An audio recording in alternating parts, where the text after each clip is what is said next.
a band member. You know, to be able to march down that hill, come around on that fence, and come up down the track. You know, it's funny because, you know, maybe, to be honest with you, up until about March 13th of 2020, I think I took that for granted a little bit, you know? But I'm telling you right now that I will never, not for one more time, as long as I'm teaching, ever take that march down the hill and around that fence and down this track in front of my 528 favorite Johnnies for granted ever again.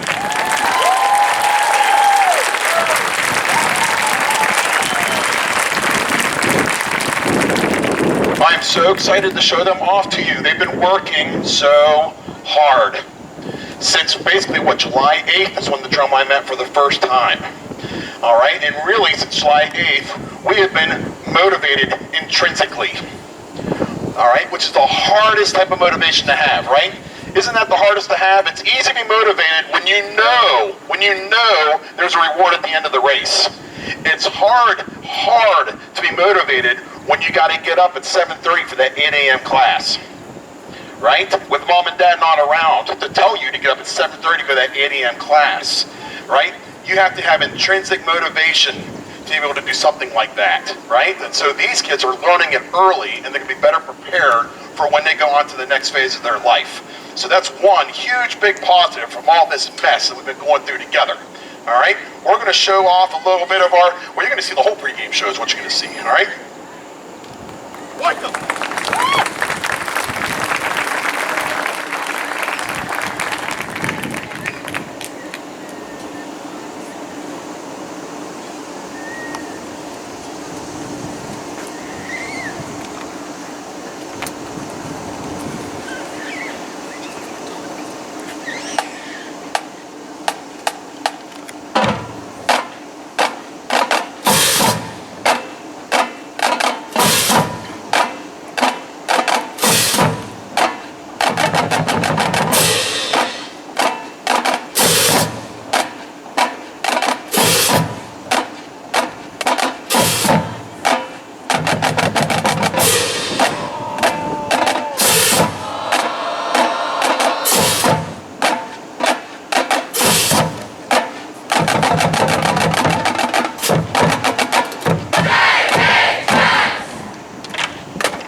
Gentlemen, under the direction of Mr. Mark Zerilli, Johnstown High School proudly presents the Pride of Johnstown.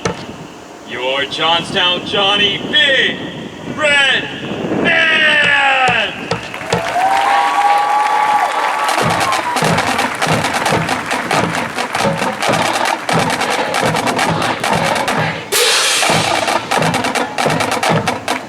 Additional teaching staff this year includes Angela Zerilli, assistant, Tyler Rizzo, assistant, Jacob Carlton, percussion, and Jude Holston, percussion.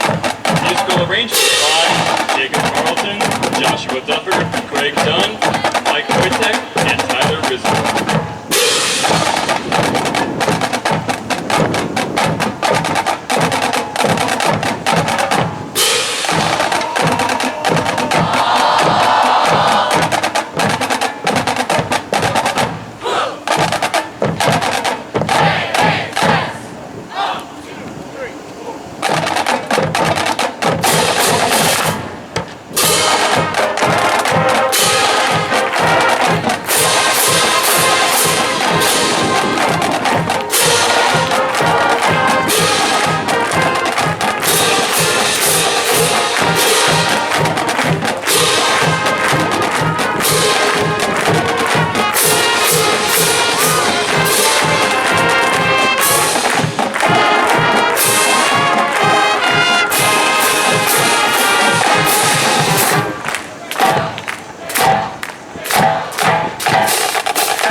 Ladies and gentlemen, please rise for the playing of our Johnstown High School alma mater.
down. Are you ready for some football?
We live in the greatest country in the world because we have freedoms like no other.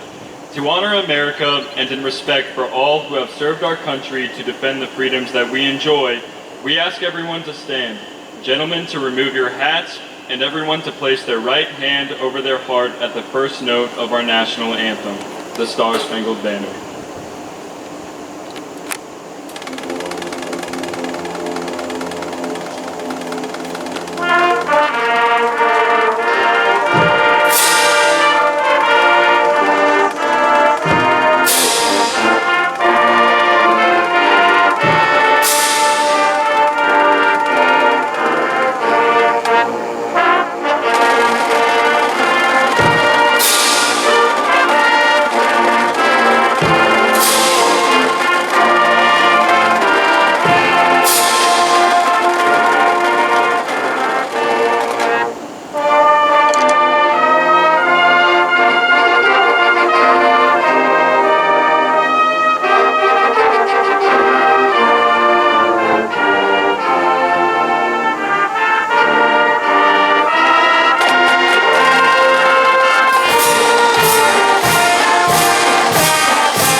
And that's our pregame show right there, right? Huh? Right?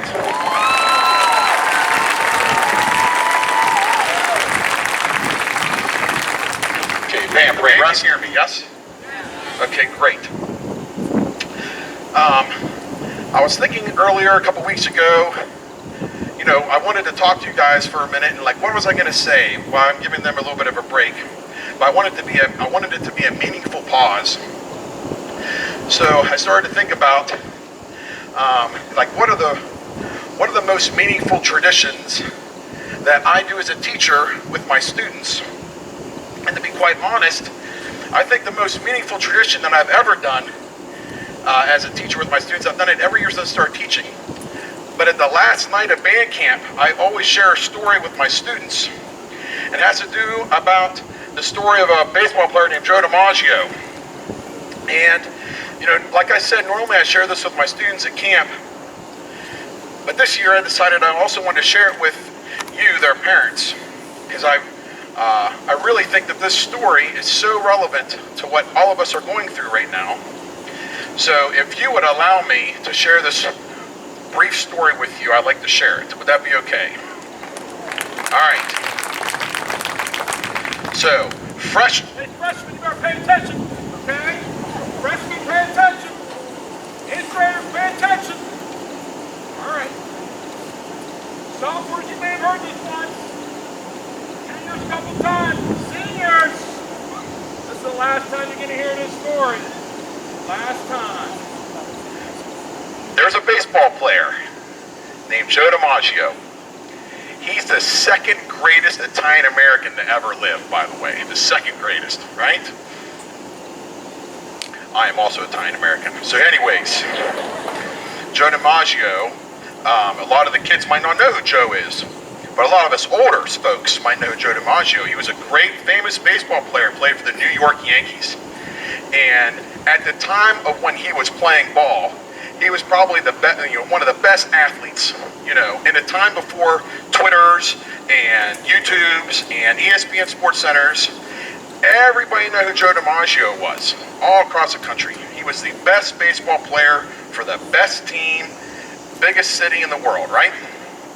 And they won an awful lot. But there was one season where the Yankees actually didn't win. They weren't doing so well.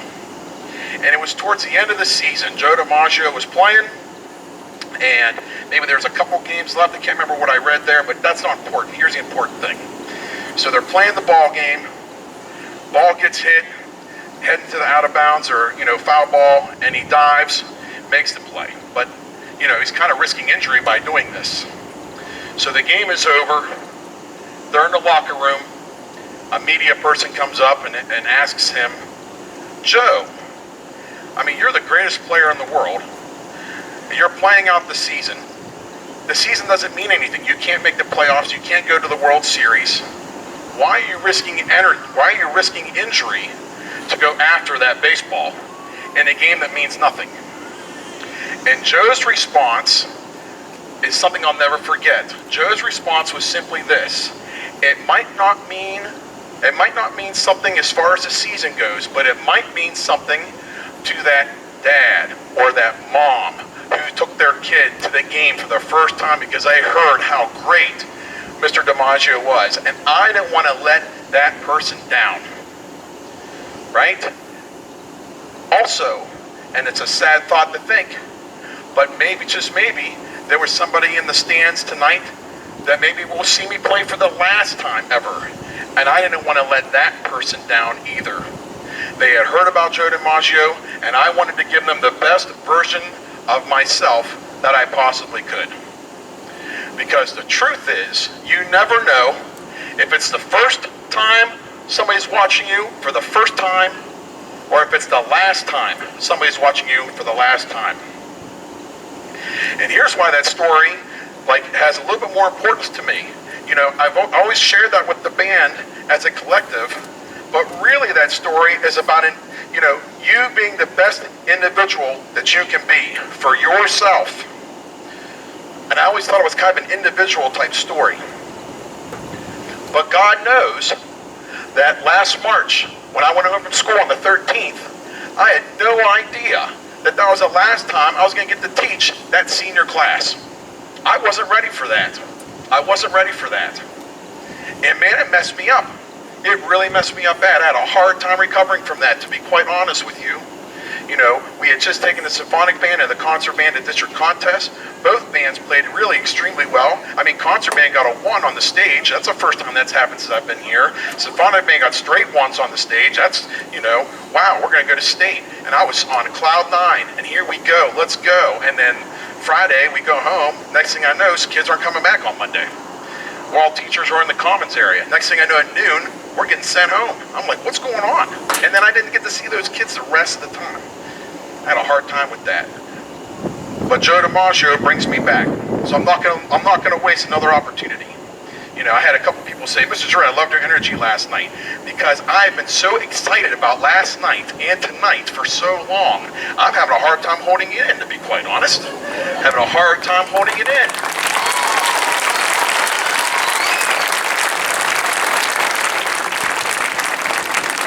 Okay, but this story is not about me. It's about you and your children. And I'm really thankful that you trust me enough to let me be their teacher. I love teaching them. I love coming to work every day. I don't like getting up early every day, but I like coming to this job every day. It's a big difference there, right, huh? So I appreciate you listening to my story. I really wanted to share that with my full band. We've only been together as a full band 5 times, so yeah, I guess maybe it's the 5th night of band camp then, and I'm telling the story. Here we go, right? All right, I would love to show halftime. You ready to watch some halftime? Yes?